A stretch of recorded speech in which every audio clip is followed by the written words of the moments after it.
Kaya malabo po mga kababayan yung assertion ni Inday na itong ginagawa ng Congress is not in aid of legislation. Kailangang makapag-craft mga kababayan ng isang batas kasi masyado pong maluwag ang COA. As mentioned by Congressman Chua, naging ministerial niya. Tanggap lang ng tanggap ng dokumento. Ni hindi na tinanong kung tama ba. Ni hindi po chinek kung yung mga safe houses, totoo. Ito naman po yung bago naming product na binibenta online. iGlow Serum, whitening po siya. Tingnan ninyo yung epekto sa aking anak na architect before and now. Yung mga inquiries po ninyo, dumiretso na lang kayo sa kanyang Facebook account, Riz Maravillas.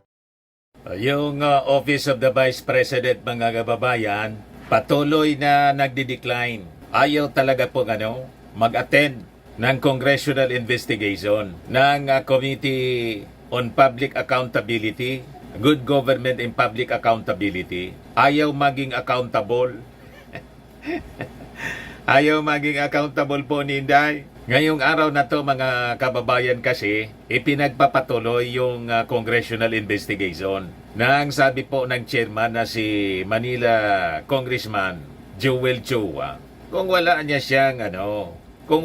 silang itinatago, anong kinatatakot nila? Kahapon naman po, si Speaker Martin Romualdez nag-warning po, hindi niya tayo papayag sa kadiliman. Di tayo papayag sa kadiliman. Romualdez Defense Quadcoms probe on Duterte drug war. Tumapang na po si Martin Romualdez. But before ko mga kababayan ibigay sa inyo yung full story ng mga balitang yan, click subscribe muna dito sa ating YouTube channel and hit the notification bell para lagi po kayong updated sa mga kaganapan dito sa ating bansa. Like and share na rin po ninyo ng ating video at huwag na rin po ninyo na skip yung ating mga commercial ads para tuloy-tuloy lang ang pag-unlad ng Bagong Pilipinas. At itong ating programa mga kababayan, atid sa inyo nitong ating mga sponsors. Firmax Framing and Lifting Cream. Pinapay po sa mga pulses in affected area. Mainam po ito sa mga pains at paninigas ng mga kaso-kasuan. Ito sa mukha naman yung application, anti-aging, Automax po siya. Ito iGlow Serum mga kababayan, whitening po siya, made in South Korea. Ito naman po, Ningxia Red Mix Fruit Drink, gawa po siya sa goji berry, may anti-cancer properties po siya. At sa mga nagana po ng malinis and spacious fitness gym, pumunta lang po kayo sa aming Colossal Fitness Gym. May Grab Car Rental din po kami. At bills payment po sa aming office. At saka sa mga mahilig po sa mga imported bags, manood po kayo sa live selling ni Madam Eileen Rosales sa kanyang Eileen Closet po. Pati mga shoes, ito yung kanya po. Ito yung kanyang page. Kita ninyo, napakagandang mga online selling po siya. Si Madam Eileen Rosales. Cellphone number niya po, 773-798-7816. Medyo malabo, mahina yung internet kasi po. Malabo yung video. So, balikan natin mga kababayan, yung ating topic ngayon. Right now, yung Committee on Good Government and Public Accountability ay nagsasagawa ng mga kababayan ng continuation ng kanilang investigation. As expected mga kababayan, inisnab na naman po ni Inday yung investigation. Hindi man anya yan in aid of legislation. Yan sabi ni Inday po. Sabi dito sa report ng Impact Leadership, the Office of the Vice President declined to attend the House Committee on Good Government and Public Accountability hearing today, November 5. Questioning the committee's jurisdiction and claiming that the inquiry daw hindi man to in aid of legislation. Mas marunong pa si Inday sa mga congressmen. Paano hindi in aid of legislation? Na talaga po nga kailangang mag-craft ng batas para hindi po makalusot ang mga gawain po na tulad ng ginagawa ninyo. Tama? kailangang papanagutin, kailangang istriktuhan ang mga alituntunin sa paggastos po ng pera ng bayan at mga rules na sinusunod po ng Commission on Audit. Kasi yung COA parang ang daming lusot. Yan ang rason po ng congressional investigation. So nagpalabas po ng position paper yung Office of the Vice President. Sabi diyan mga kababayan sa kanilang pinadalang position paper, it is our continuing position that the Constitution is very clear in the limitations it set for the exercise of power to conduct inquiries in aid of legislation. For this purpose, the framers of the Constitution limited the grant of such powers as follows. Inquiry should be in aid of legislation. B. In accordance with its duly published rules of procedures in that rights of persons appearing in or affected by such inquiry shall be respected. In the absence of any of the requisites stated above, the inquiry can no longer be said as being in aid of legislation. Lalo mga kababayan, nilalagay ni Inday sa problema yung sarili niya, pati yung kanyang mga kasama.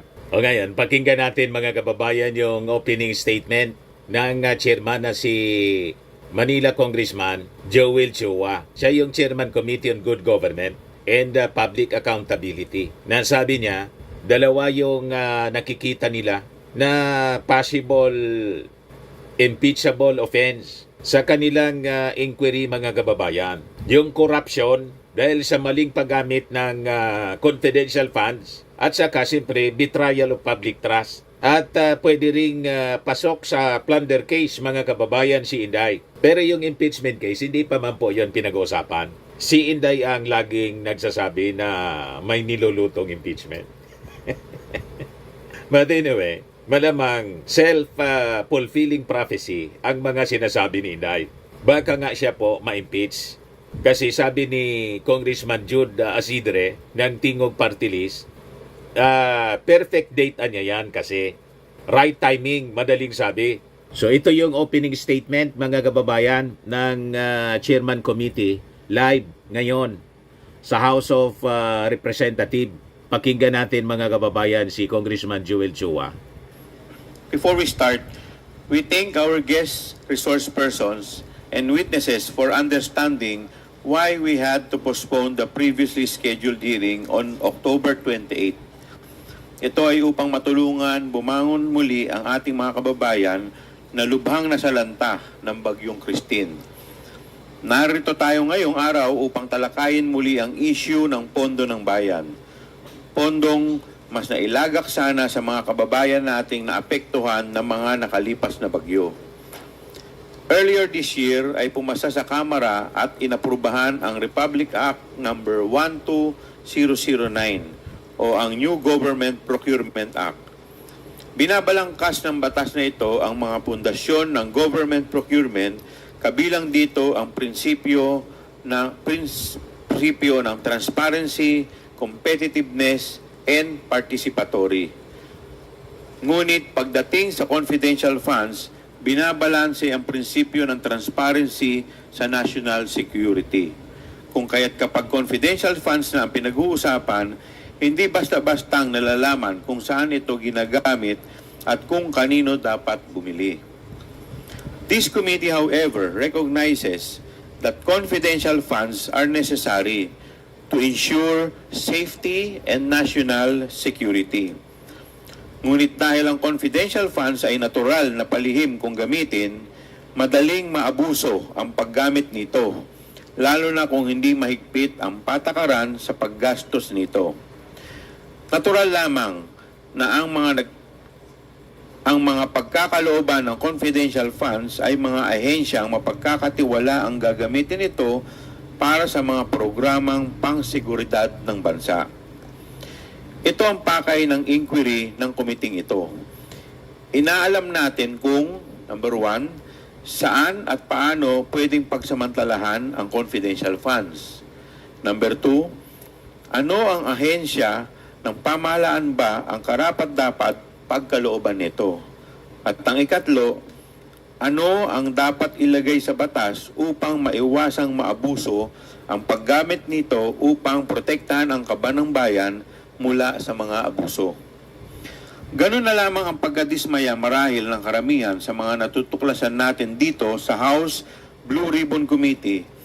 Nakita natin dito kung paano ginamit at ginastos ng Office of the Vice President at ng Department of Education ang pondong kompidensyal na ipinagkaloob sa kanila sa mga taong 2022 and 2023. Marahil, pwede nang masabing improper ang gamit sa confidential funds ng mga ahensyang ito. Upang mas mabigyan pa tayo ng linaw, nararapat na masagot ang katanungang ito. Anong nangyari sa pera ng taong bayan? Masasagot lamang ito ng dalawang tao. Una, ang head of agency, which in the case of both the OVP and the DepEd is the Vice President.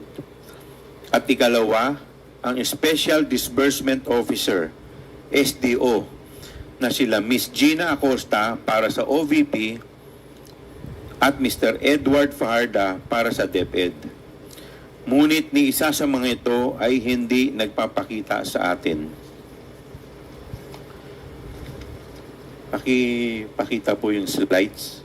Your Honor, the Information Technology Department is having difficulty in flashing it. There you go, Your Honor. Dito po makikita po natin yung Nakasilip dalawang si Inday. slides na nagpapakita po ng matrix kung paano po ginamit ang 2022 and 2023 OVP and DepEd confidential funds na na-release, in-encash at niliquidate ng Vice President at SDOs. Indicate other signatories to the DV's checks, LRs and ARs and their relationship to the VP. Ang tumitestigo lang sa ating investigasyon ay sina former USEC Gloria Mercado at USEC Annalyn Sevilla mula sa DepEd, ang dating SDO ng DepEd na si Edward Fajarda ay napag-alaman naming lumipat na sa OVP. Hindi may iwasang magtaka ang iba na bakit OVP at DepEd lang ang nakasalang sa usapin ng confidential funds. We have to start somewhere. At dahil nasimulan na natin ito, nakita natin na ang mga kaduda-dudang justification sa gastos para sa safe houses worth 16 million for 11 days at 15 million para sa youth leadership program kung saan pondo naman pala ng Philippine Army ang ginamit. Our inquiry does not end with 15 or 16 million or 73 million. Sa totoo lang, 612.5 million ang kabuuang halaga ng confidential fund Matindi po. ang ibinigay sa OVP and DepEd sa loob ng 2 taon. Dito po makikita po natin ang graph showing disbursement of 612.5 million. OVP and DepEd totaling 612.5 million. Nasaan na ngayon ang 612.5 million? Sino ang gumastos nito at para saan ito ginastos? Dahil dinisalaw ng COA ang 73 million confidential funds ng OVP, ating siniyasat kung bakit ito nangyari, saan napunta at paano ito ginamit. Ngunit kung susumahin ang lahat ng confidential funds ng OVP at DepEd, ito ay abot sa higit kalahating bilyong piso o 612.5 million. Base sa salaysay ng mga testigo at mga dokumentong nakalap, lumalabas na pawang hindi ka panipaniwala, haka-haka o gawa-gawa lamang ang mga proyekto at programang pinaglaanan at ginastusan ng confidential funds. Kumbaga, bogus, dahil hindi may paliwanag kung saan ito talaga manapunta. Sa mga nakaraang 3 pagdinig ay natuklasan natin ang mga sumusunod. Una, para po sa taong 2022, kasama sa 125 million confidential funds ng OVP na ginastos, sa loob lang ng 11 araw, ang 16 million nito ay ginastos para sa upa at maintenance ng 34 safe houses. Sa 16 million na ito, makikitang may isang safe house na ginastusan ng 1 milyon base sa mga acknowledgement receipt para lamang sa 4 na araw. Lumalabas na 250,000 per day ang upa at maintenance nito. Marahil kahit mag-check-in ka pa sa pinakamahal na hotel dito sa bansa ay hindi aabot ng ganitong kalaki ang iyong bill. Para sa taong 2023, the OVP spent confidential funds amounting to 125 million for the first 3 quarters, or a total of 375 million. The OVP spent for safe houses alone 16 million in the first quarter, 16 million in the second quarter, and 5 million in the third quarter. Next slide, please. Dito po makikita po natin emphasizing the amount spent for safe houses in relation to the months it supposedly covered. Talaga bang kinakailangan nila yung mga safe houses na to? Legitimate po ba yung paggastos nila dito? Bakit kaya hindi na sila gumastos para sa safe house sa buong taon ng 2023? Pangalawa, aside from the anomalous and unreasonable amounts paid for the safe houses, for the other expenses po na ginamitan ng confidential fund ay may similar pattern. Hindi reasonable ang halaga at mas malala ay umabot ng 612.5 million ang gastos na suportado lamang ng acknowledgement receipts with only basic details which can be easily fake. Pangatlo, napag-alaman din natin na ang certifications mula sa infantry battalions ng Philippine Army ay ginamit upang palabasing may natanggap na mahigit 15 million ng confidential funds ang Army mula sa DepEd. Subalit, mariing pinabulaanan ito ng mga mismong pumirma sa mga certifications. Hindi rin alam ng ating mga sundalo na ang kanilang certifications ay gagamitin ng DepEd upang suportahan ang paggasta sa kanilang confidential funds. Talaga ginastos at napunta ang pera. Matindi. Kung hindi ito ginastos para sa Philippine Army. In Audit Observation Memorandum number 2024-015 dated February 1, 2024, first AOM, the COA flagged the report. Payment of rewards to the informers in the amount of 7,509,000 in the first quarter of 2023 and 8,031,000 in the second quarter of 2023 because these expenditures were not supported with required documents. In sum, this amounts to 15,540,000 of public funds. Walang ebidensya kung saan ginastos at walang konkretong pagpapatunay na ito ay pinamigay bilang kantimpala sa mga taong nakapagbigay ng mahalaga at makatotohanang impormasyon maprotektahan ng ating mga kabataang estudyante.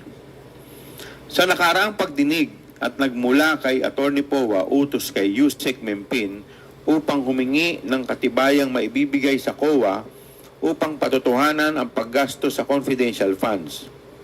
Si Yusek Mempin naman, na dating commander ng Task Force Davao, ang humagilap ng certifications at ginamit na nga ito ni Atty. Powa sa pagsagot sa first AOM ng COA.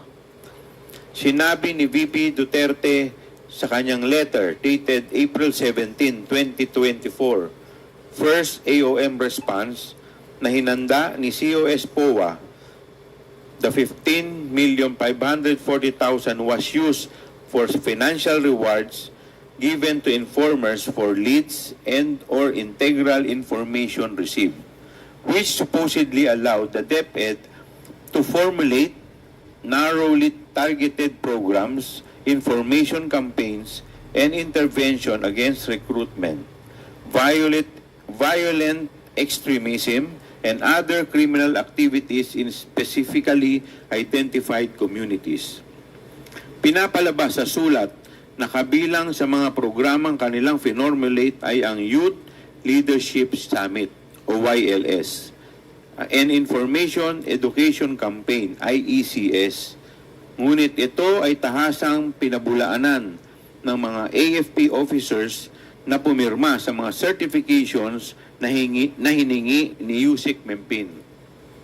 Pang-apat, lahat ng mga testigong humarap sa kamera ay nagsabing hindi nila alam nasaan ang pera at saan pumunta ang pera. As stated by Attorney Poa, when it comes to confidential funds, only two persons can answer the question: the VP herself and the Special Disbursing Officer, Mr. Edward D. Fajarda. Kaya pala nagtatago Subalit, po. wala na si Mr. Fajarda sa DepEd. Siya ay nasa OVP na at kabilang sa mga tumatangging humarap sa ating pagdinig. Marahil, mas makabubuting kung sa halip na mag-presscon ay dumalo na lamang sa ating mga pagdinig upang harapin ang mga katanungang ito under oath kabilang ang kanyang mga tauhan. May paliwanag o wala, isa lang ang tiyak na sagot. Malamang hindi napunta ang confidential fund sa mga estudyante pati sa kanilang seguridad.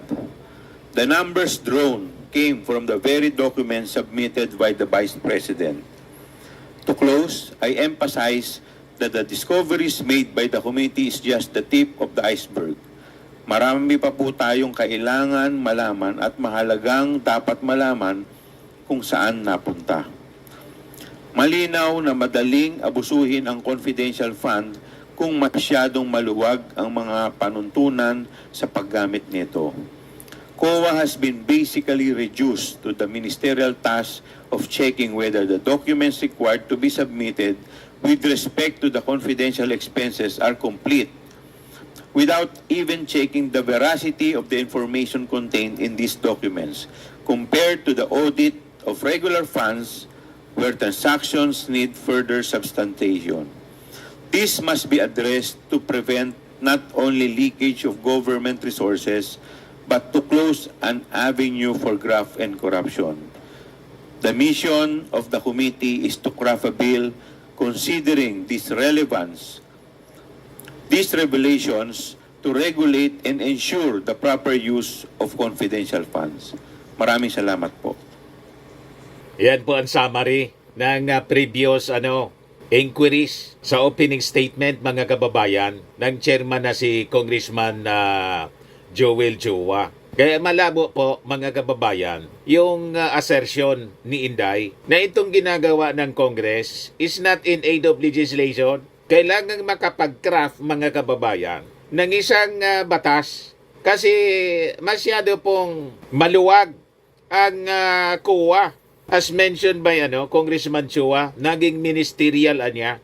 Tanggap lang ng tanggap ng dokumento. Ni hindi na tinanong kung tama ba. Ni hindi po chinek kung yung mga safe houses, totoo na may nirintahan na safe houses na napakamamahal, mga kababayan. So sabi po ni Congressman Chua, sa tingin nila, yung mga projects ni Inday na ginastusan ng 612.5 million ng confidential funds, mga bogus po.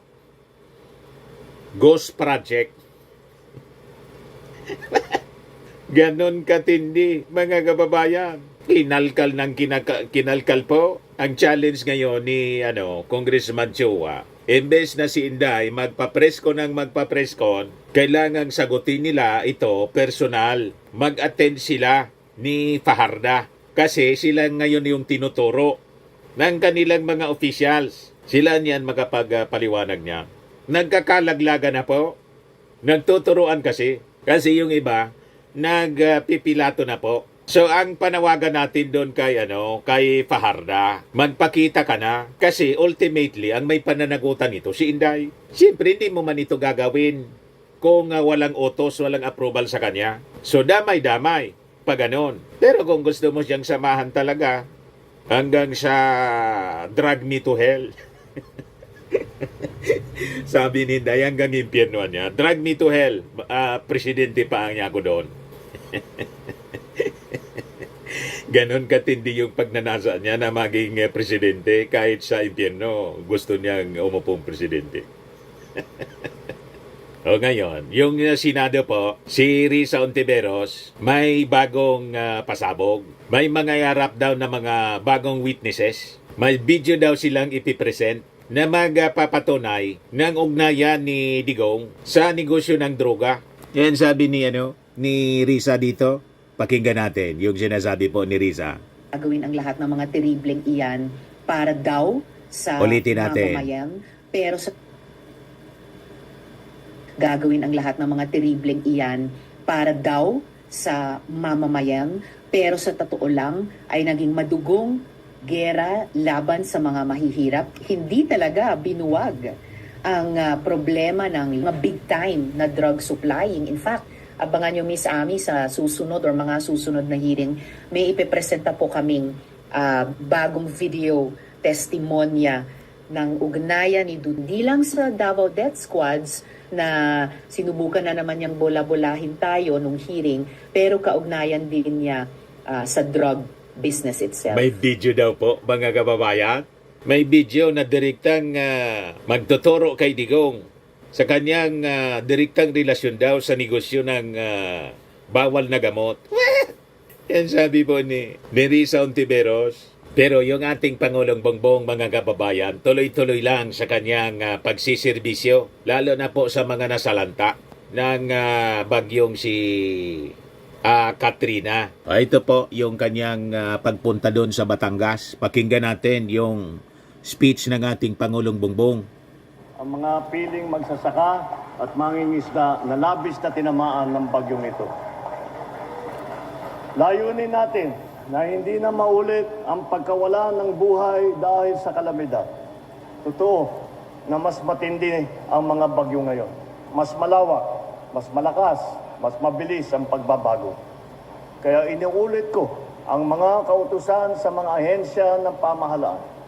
Una, inaatasan ko ang DOST na pagbutihin ang kanilang warning system upang makapagbigay ng napapanahong babala sa mga panganib dulot ng mga bagyo. Inatasan ko na rin ang DOST at DLG na siguruhin ang tama at maayos na komunikasyon sa mga lokal na pamahalaan upang maging handa naman sila pagparating ang kalamidad. Patuloy din ang programa ng DILG ng Operation Listo na ang layon ay palakasin ang disaster preparedness ng ating mga LGU para sa paghahanda, pagtugon at pagsusubaybay sa mga sakuna.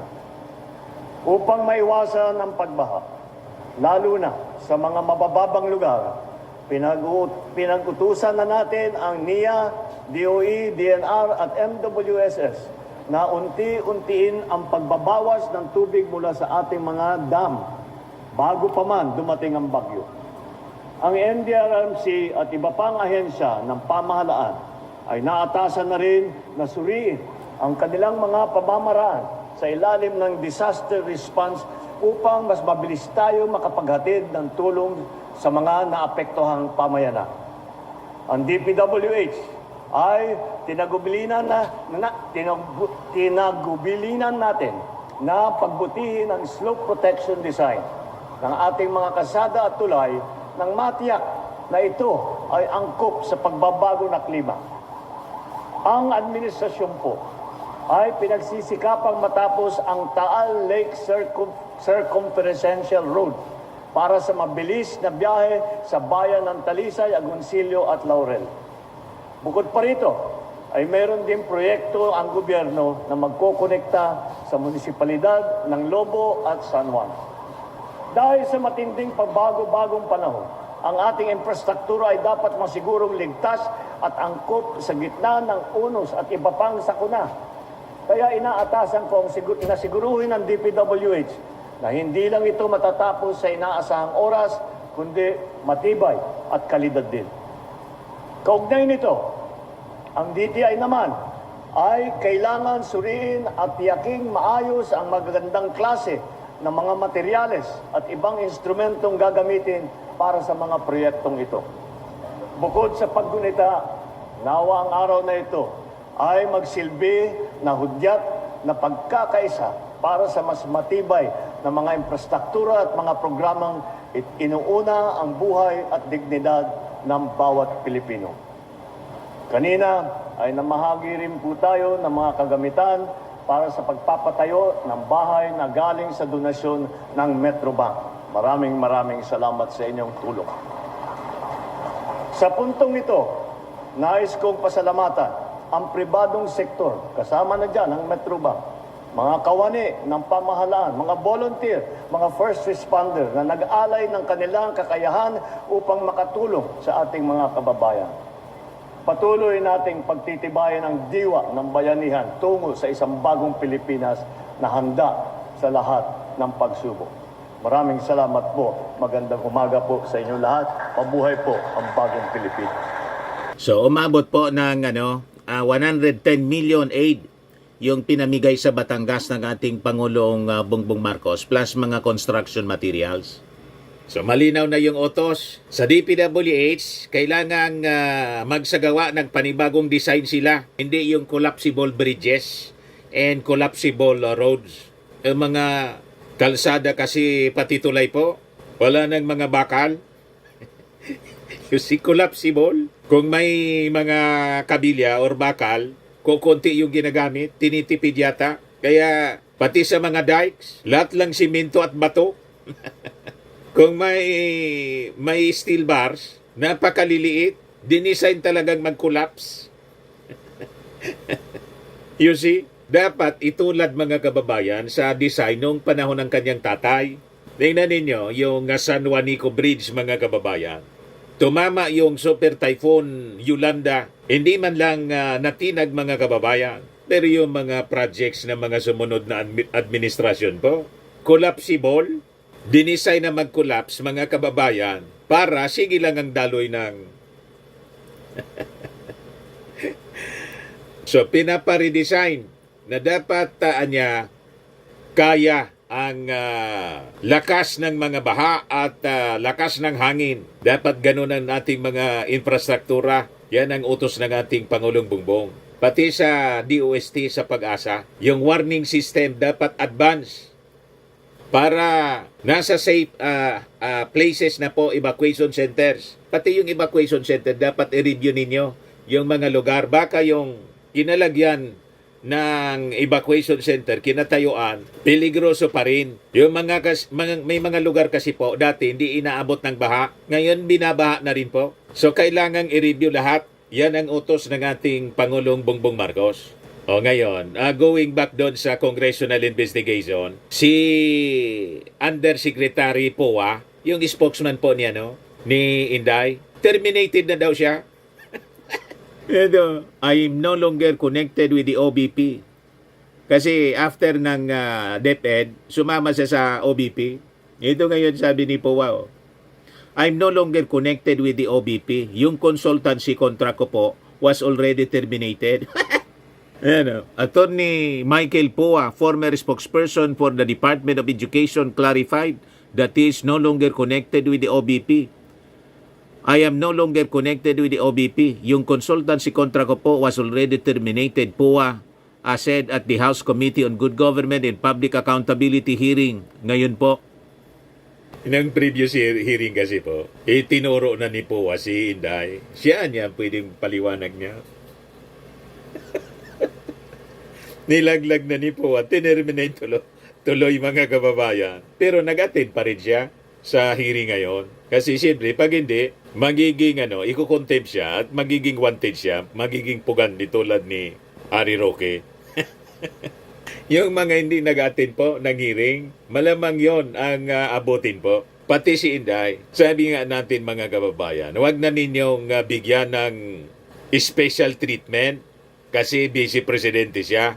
Pag hindi mag-attend, i-contempt ninyo at ipa-aresto sa pulis. No one is above the law. That is part of the power ng ating Congress. Huwag ninyong papayagan. Kayo nga dinisrespect. Pagkatapos, kayo nire-respeto pa rin ninyo yung vice presidente, pati yung presidente. Dapat pantay-pantay ang trato sa lahat ng mga resource persons. Tama pa?